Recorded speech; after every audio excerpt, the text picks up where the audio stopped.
Okay, guess what time it is? To me, it's officially summer. This is basil that I've gotten out of my garden. I am definitely putting it on my salad. And what I've done is I've just gone in here where it's growing. I think the kids have some here, and I just pinched the tops off.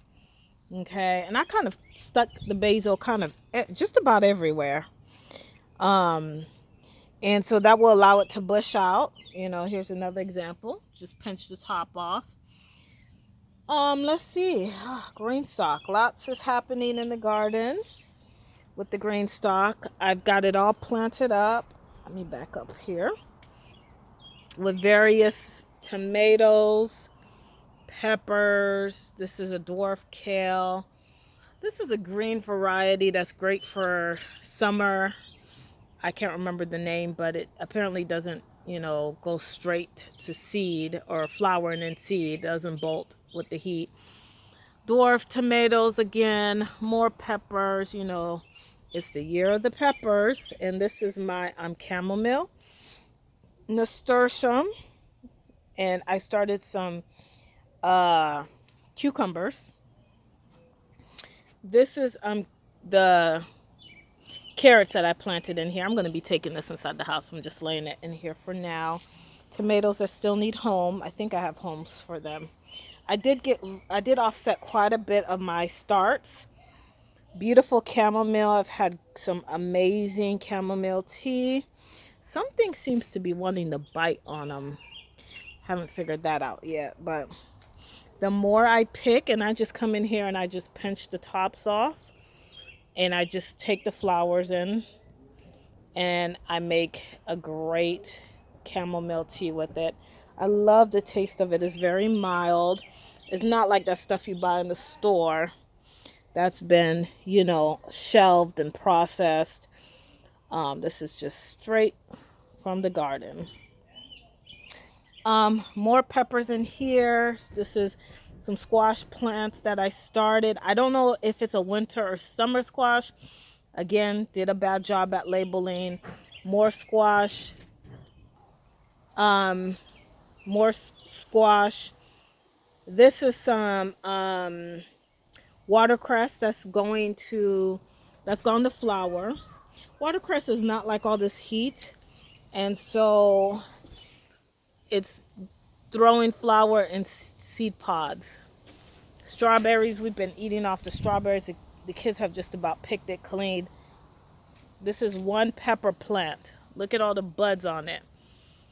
And this container I did nothing but compost in it. So any food scraps, any wood chips, anything that I got from the garden, I stuck it in here. And now it's my biggest and strongest tomato. Pepper plant. It's incredibly healthy. It's doing fantastic. This is a Swiss chard that I overwintered. It's actually multiple stems. And Swiss chard can get pretty big.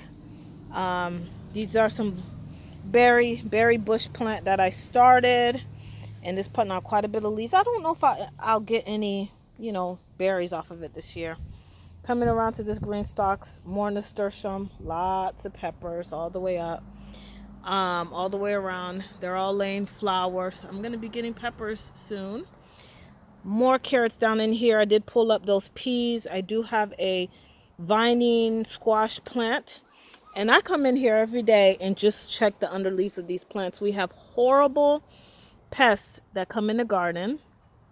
And that is, hopefully I'll get a fruit off of that. That is, female flower. Hopefully it'll get pollinated and I'll get some fruit off of it. But we get horrible vine borers.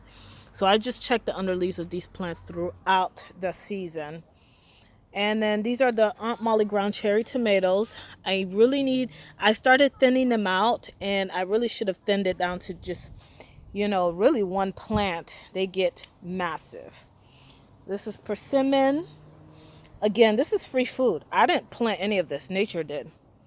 Nature, it self-seeded itself. It just continued to grow, so I left it. Okay, these are just the leftover starts. They do have homes. So they should be gone here in the next week or so. Again, still enjoying this little cover and hooped area with just some brassicas and 2 pepper plants. Again, these peppers aren't doing the best. They're not doing the worst either. I am going to have to come in here and fertilize them. Coming around here, this area, I'm going to make nothing but just some, brassicas like your kale.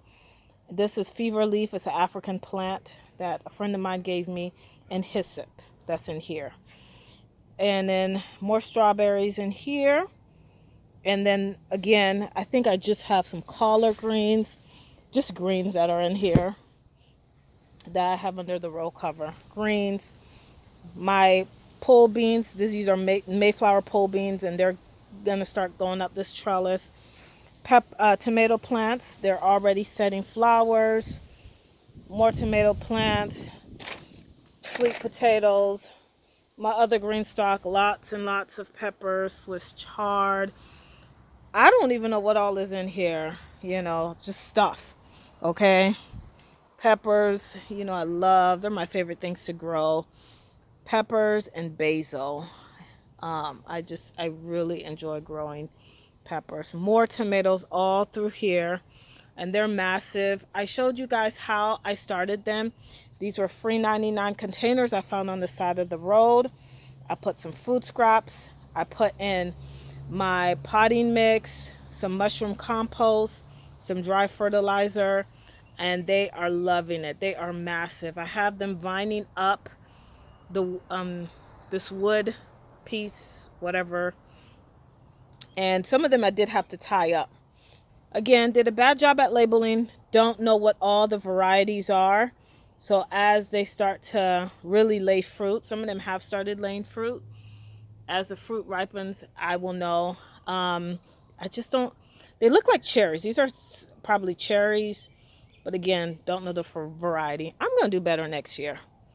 This whole green stalk is planted up. I'm so proud of myself this year. I stayed on top of it so far. More containers that I will be planting up. Like I said, I just throw a food scrap in here, wood chip. I'm going to add the soil, and the plants are loving it. Same thing here, free 99. I think all these containers I found on the side of the road. This is one I've had for a long time. I'm finally getting around to planting it up. And I just use mushroom compost with some type of potting mix. And that's how I do it. Another squash plant back here. More tomatoes. I think these are my determinate variety. They're only going to get to be a determinate size, and then they will lay their fruit. And that's all.